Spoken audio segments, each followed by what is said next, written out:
Never mind your own needs, they say. Think of the needs of whoever. Today's scene is called The Dreamer. Now, this is a scene that I actually don't have much of a backstory for. It comes from the game Bioshock, which I've never played. You know, it's kind of one of those games where it's like, you know you should have played it growing up, and you just missed the wave. You missed the train, you didn't get on. I probably should have played that, but I just never got around to it.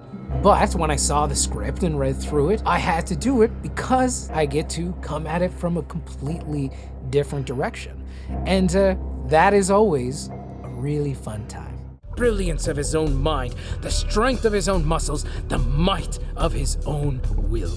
The scene that we have today is a speech that is given by Andrew Ryan. So I'm not actually sure if this is a speech he's giving to a group of people or if it's a recording of an old speech that you hear while you're exploring Rapture, if it's something over the intercom, if it's something directed at you, I'm not sure. So in my version of the scene, this is a speech he's giving to a group of men, a group of women, a group of different people who have gathered together and who are part of his nation, underwater nation of Rapture, underwater city. They're debating different ideologies and different ideas, and he's starting to see the same way that he saw in his home country, that he saw in America, that these group of people are starting to lose their way, and he wants none of it. In my mind, this is a man who suffers no fools. He has been through a lot, but he is decisive, he is calculating, and he is efficient.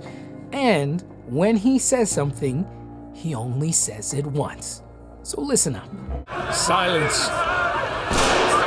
Now, the interesting thing for me as a voice actor in this scene was creating that emotional connection with Andrew Ryan, with his ideology and with the things he's speaking of. In this speech, Andrew Ryan really lays out a lot of his experiences and what he went through in Russia, what he went through in America, and these different events that changed his mindset, that changed his opinion, that changed his outlook and led him down the path that he's on. And it really created within him this huge amount of distrust and hatred and dislike towards those who would use altruism as a means to control the population, even though their motivations are not altruistic at all. As the German force threw themselves on Hitler's sword for the good of the Reich.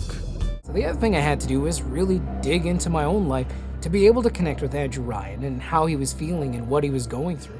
And those same feelings and those same opinions, what brings those up in me? And I know we've all seen it, whether it's an organization, whether it's at work, whether it's a person, we've all seen also those leaders who end up ultimately shooting themselves in the foot. They get everyone to try and do it for the company and do it for the business and for family and for whatever reason. And it's so obvious that they're doing it for themselves that it becomes frustrating. I'm sure we ask ourselves in our own home countries, in our own home cities, or in our own businesses, in our own works, in our own careers, what could be without leeches, without those who just continue to take. And when we see that, I think we can recognize and feel the same way that Andrew Ryan feels when he is dreaming of what the world could be, of what society could be, what a nation could be without this whole other element.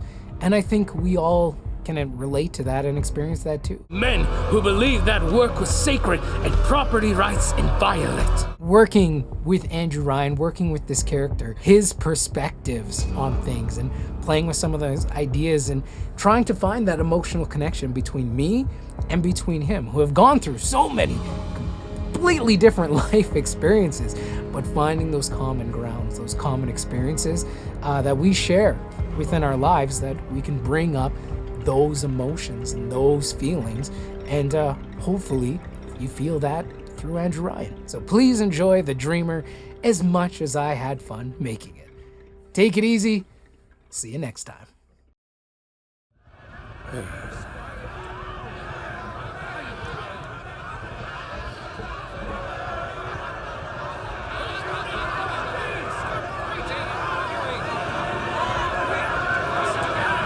Silence.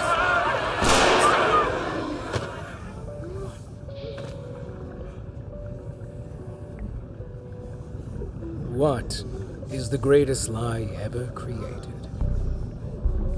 What is the most vicious obscenity ever perpetrated on mankind? Slavery? The Holocaust? Dictatorship? No. It's the tool that which all that wickedness is built.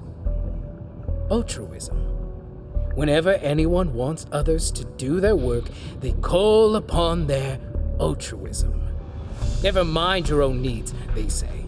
Think of the needs of whoever. The state, the poor, the army, of the king, of God. The list goes on and on. How many catastrophes were launched with the words, "Think of yourselves"? No. It's the king and country crowd who light the torch of destruction.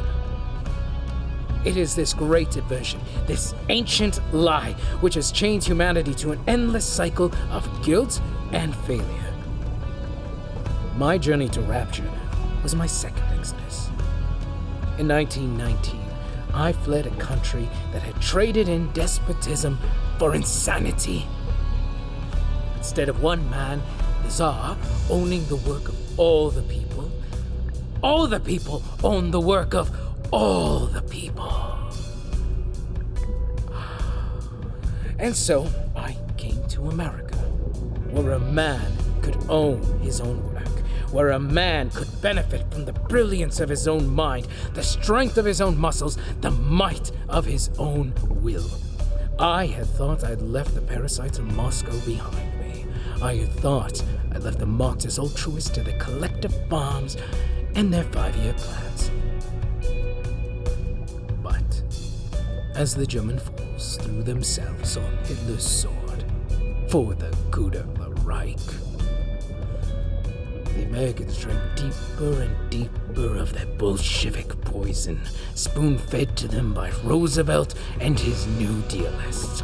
And so, I asked myself, in what country was there place for men like me? Men who refused to say yes to the parasites and the doubters. Men who believed that work was sacred and property rights inviolate. And then one day, the happy answer came to me, my friends. There was no country for people like me. And that was the moment I decided to build one.